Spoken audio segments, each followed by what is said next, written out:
8:34. Se supone que en septiembre comenzaría este proceso constituyente abierto a la ciudadanía.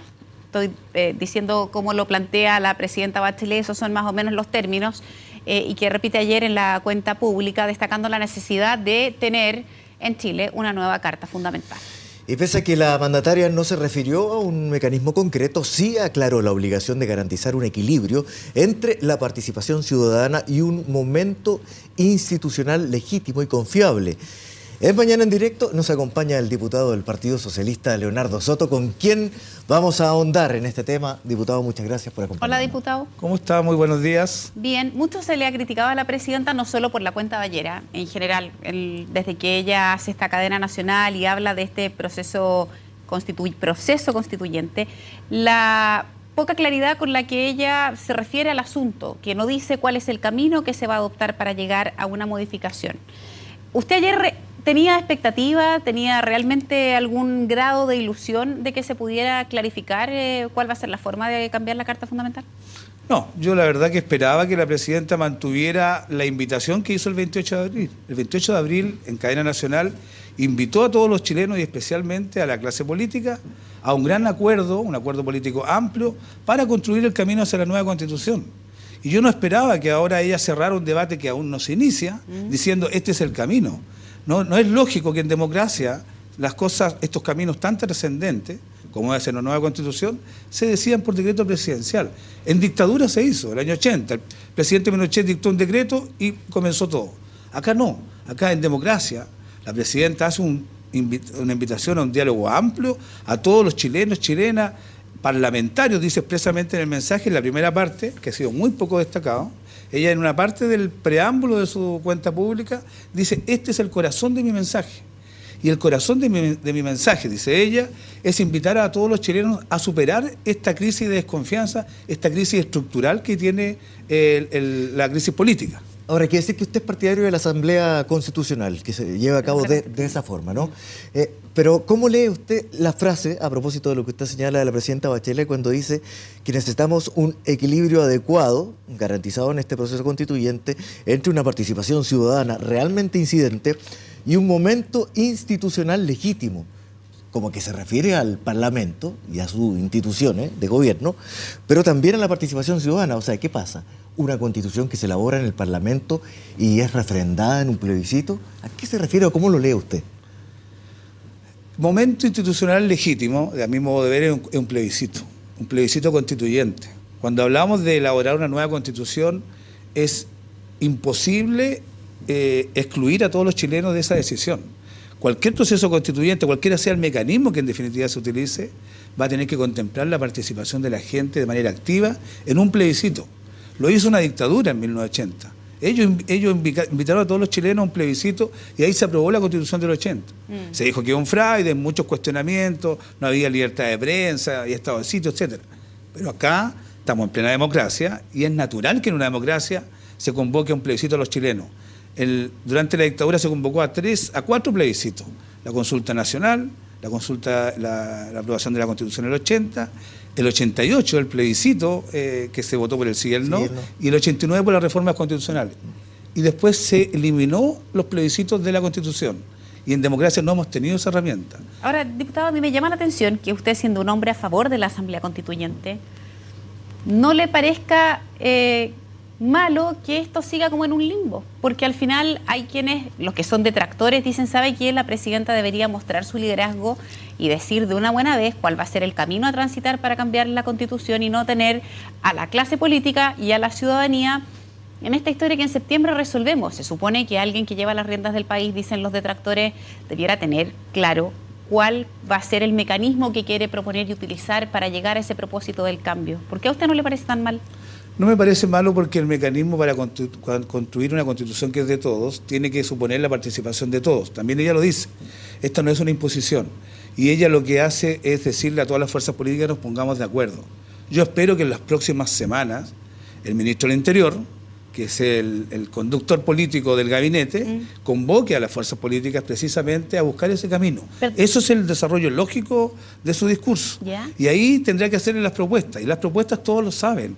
Si los dirigentes políticos se hacen como que están confundidos, pero todos saben que no hay muchas opciones para el camino de la Constitución. Una de ellas, que es la que sostienen los sectores más conservadores, es que la Constitución se haga en los salones del Congreso, ahí con acuerdos directos entre los partidos políticos y las bancadas parlamentarias, y simplemente se apruebe por los quórum que establece la Constitución del 80. ¿Qué pasa cuando hubo un parlamentario, un exdiputado, que era parte de la bancada C, que hoy día es ministro de la Presidencia, y que ahora él dice que bueno, que respeta finalmente el camino que el gobierno decida y abandona la lucha de la Asamblea Constituyente? Usted me dice, es el ministro Burgos, es el ministro del Interior el que lleva la conducción política. Y claro, pero es el de la Presidencia el que tiene que entrar al Congreso y ver de qué manera resuelve los entuertos de los proyectos. Entonces, ¿en qué pie queda básicamente un parlamento o representantes de los que quieren Asamblea Constituyente cuando entra el gobierno y dice, bueno, hay que seguir otro camino en circunstancias que antes fue uno de los defensores de la Asamblea Constituyente? Bueno, Jorge Burgos entiendo que nunca ha sido partidario de la Asamblea Constituyente. Correcto, Jorge Insunza. Sí. Jorge Insunza, dije Burgos, sí, pensando en Interior, cuando usted me decía es el ministro del Interior el que conduce, pero es el de la Presidencia, Jorge Insunza, el que tiene que entrar al Parlamento a resolver los proyectos. Sí, él ha sido efectivamente partidario, firmó un proyecto nuestro también, y él no se desdice de sus convicciones, pero para poder poner en práctica y materializar las convicciones se necesita viabilidad política, es decir, que exista la posibilidad de hacerlo. Nosotros estamos por la Asamblea Constituyente, pero obviamente no nos desconectamos de la realidad. Y sé que hay un grupo importante de sectores conservadores que quieren que se haga la nueva Constitución como hija de la Constitución del 80, con las mismas limitaciones. Y ahí hay dos posturas importantes. Y por eso creo que es muy sensato que podamos tener un plebiscito y la gente dirima cuál es la alternativa más viable para el país. No los incumbentes, los que tienen el poder de decidir, no los que quieren reservarse para sí la decisión de la nueva Constitución, sino que la gente. Porque todos los representantes que asumimos cargo de elección popular nos debemos al pueblo. Y ellos son los soberanos, la soberanía reside en la nación. Y mucho se pierde de vista. Por eso, aquí en Chile y en todos los países del mundo donde se hacen nuevas constituciones, la ciudadanía, el pueblo es consultado. Y si hay discrepancia, tendrá que resolverla un plebiscito. Ahora, lo que se ha venido criticando por parte de algunos sectores es la pertinencia de esta discusión ahora, cuando efectivamente, ya lo hemos visto, están desacreditadas parte de las instituciones públicas más importantes del país. Y algunos creen que los énfasis tienen que estar en otras cosas, como por ejemplo una reactivación económica, que es lo que he escuchado últimamente. ¿Usted cree que el momento es preciso? Porque también se ha dicho que fue un anuncio como para evitar todas las críticas que venían llegando sobre la misma clase política y el gobierno específicamente. Yo encuentro claramente que hay dificultades para que el Congreso Nacional asuma un rol protagónico. El último Congreso creado por el sistema binominal tiene una subrepresentación de mujeres. Más del 50% de los habitantes de este país son mujeres y en el Parlamento no hay más allá del 20%. No hay representante de pueblo originario.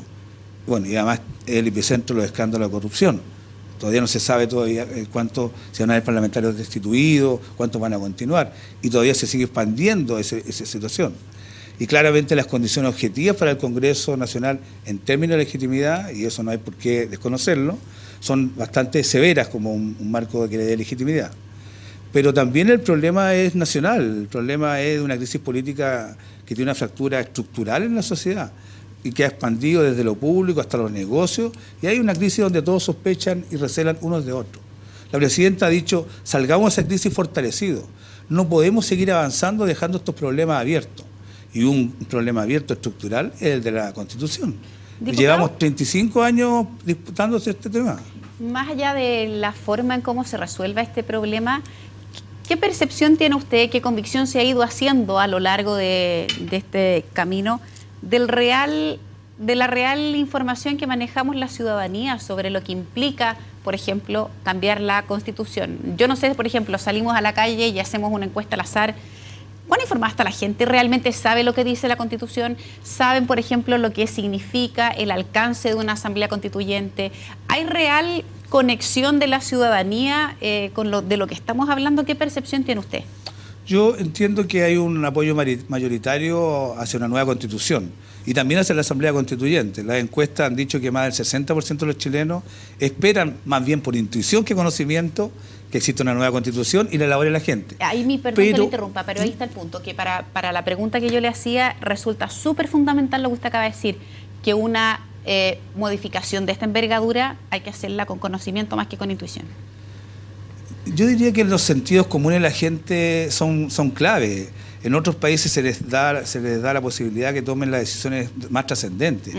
El año pasado en Escocia, por ejemplo, a la gente se le reconoció el derecho a decidir si continuaban como un país dependiente del Reino Unido. Correcto. O de manera independiente. Uno podría decir, ¿tienen todos los elementos de juicio los escoceses para resolver eso? Y lo hicieron. Y más bien son herramientas que permiten dirimir disensos en la sociedad, cuando hay controversia. Y el sentido común de la gente en los grandes números existe. Y son mucho más sensatos que la clase política. La clase política lleva años a años viendo el desprestigio, viendo la abstención como aumenta, y recién caen en cuenta que están en una crisis política. Los ciudadanos hace mucho rato que lo sentían. Entonces, en los grandes números, en un plebiscito, por ejemplo, sin duda van a aprobarse las posturas moderadas y las posturas que tengan que ver con sentidos comunes instalados. Por un ejemplo concreto, el tema del agua en los sectores rurales. El tema del agua tiene una raíz constitucional. Se preserva mucho más, se protege mucho más el derecho de propiedad del propietario de los derechos de agua que el derecho al uso por parte de las comunidades. Y eso ha provocado, digamos, prácticamente una sequía permanente y la muerte de muchos valles por un uso indiscriminado del agua. Ahí hay un sentido común. La gente dirá, primero hay que preservar los caudales y después distribuir. Diputado, le quiero agradecer por esta conversación con nosotros de un tema que seguramente todavía vamos a estar revisando por algunos meses más. Correcto. Bueno, ahí estamos a disposición y lo importante es que si queremos una nueva constitución, todos nos sumemos a este proceso. Nadie está excluido y nadie está de más en esto. Todos tenemos que ser parte de una construcción colectiva. Lo que no puede ocurrir es que la constitución solamente la escriban unas pocas manos, sino que todos. Muy amable, diputado, que tenga un buen fin de semana. Gracias a usted. Gracias. Adiós. Vamos a tema...